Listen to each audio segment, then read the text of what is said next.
Identity is a complex idea. There are several different types and adjectives that one person can be, but we cannot choose one of those types or adjectives and brand that person that one way. Same as you can't choose only one thing or idea from a book to use against a certain group of people and say that that's what the book stands for.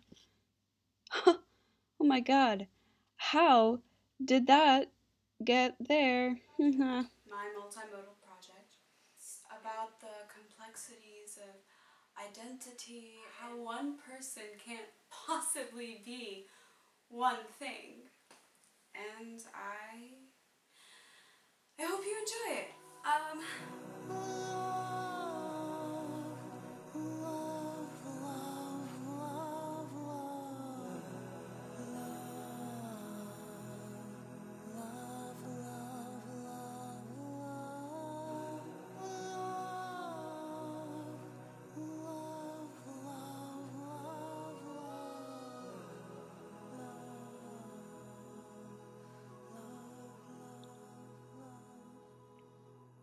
In 2003, I turned 5.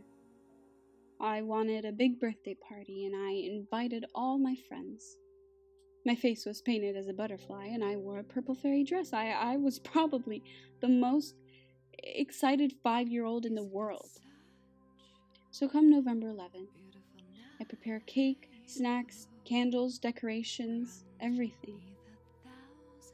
But no one showed up. At that exact moment, I didn't feel sad. I didn't even feel angry. At that exact moment, I discovered a tougher side of myself.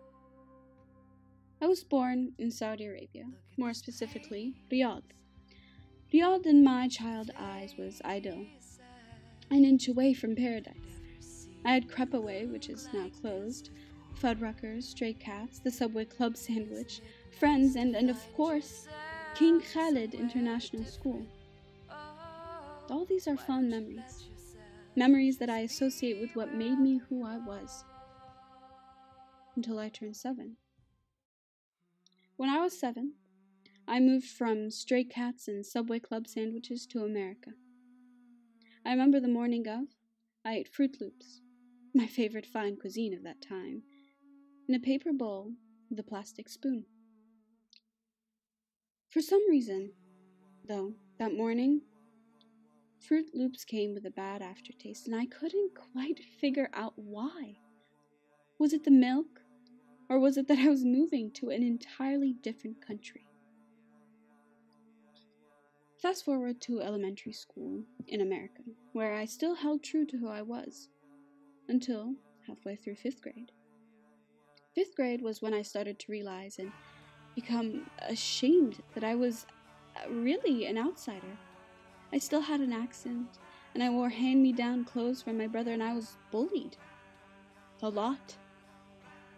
And at that moment, I found the weaker side of myself, and I let it win.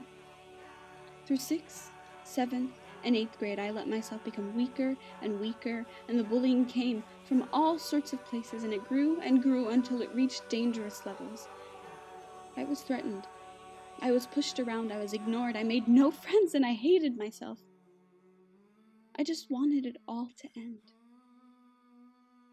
By the very end of 8th grade, I actually auditioned for a show all the way out in Manassas, and I got in.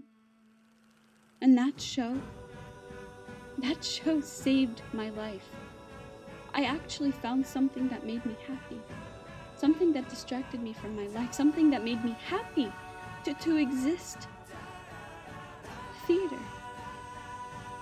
I followed the path of theater, and I slowly recovered. It took 3 years for me to actually become confident in myself, and it was finally by the end of senior year that I formed into the person you see right now. Race was a big part of my childhood. I was so proud to be born in Saudi Arabia until my peers kept asking me if my parents were terrorists, if I was going to bomb the school, if I had killed anyone or seen anyone get killed. After that, I kept that part of my identity shut.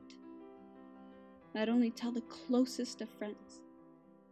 And once I stopped telling people I was Syrian, I slowly, but I started to see that I looked almost nothing like a Middle Easterner. And once my accent disappeared, people would just assume that I was white. White as paper. White as vanilla ice cream. White as an American should be. Religion also had a heavy impact. And I don't mean that I was raised religiously. In fact, I was raised completely opposite of that. My parents made sure never to force anything on me, and I'm glad. I'm glad because I had a little trouble in believing whether God was there or not. And this intertwines with the race aspect of my childhood. As I was always assumed to be white, and so I was always asked to join Christian programs. And seeing how I was living near a church, and I was always asked and talked with about God and beliefs and such, and I ended up thinking I was a horrible person for years because I didn't know if God existed, and I always had to pretend that I firmly believed in the existence of one. It wasn't until mid-sophomore year that I looked up what it meant to doubt the existence of God, but also be open to believing. I am agnostic, and it confuses people. It starts with the assumption that I am white, so I should be Christian, Catholic, or whatever. But once they know I was born in the Middle East, then I should be a Muslim? I think people forget that humans aren't born into a religion, and they should be able to choose what they think best fits themselves and their beliefs. And finally, another big influencer on my childhood was sex. Yes, I am female, but it seems to matter too much in this society. You're a female, so you should not be able to do manly jobs. But the thing is that in this society, everyone feels that every job should have a man take over. Except, of course, girly things such as dancing and fashion. How messed up is that? So many times I've been faced with great, strong, big, amazing, smart men. What amazing historical favor did men do to deserve an entire creation of a hierarchy with them at the very top of it? There are too many times that I doubted myself and what I could do because I was simply a girl. I doubted being able to play soccer, play video games, do karate, and even making friends because I thought my being a female was too weak and unworthy of that. All these experiences, thoughts, and beliefs combine to make me who I am right now. The girl you see before your eyes, she's been through and through and through with tears and doubt.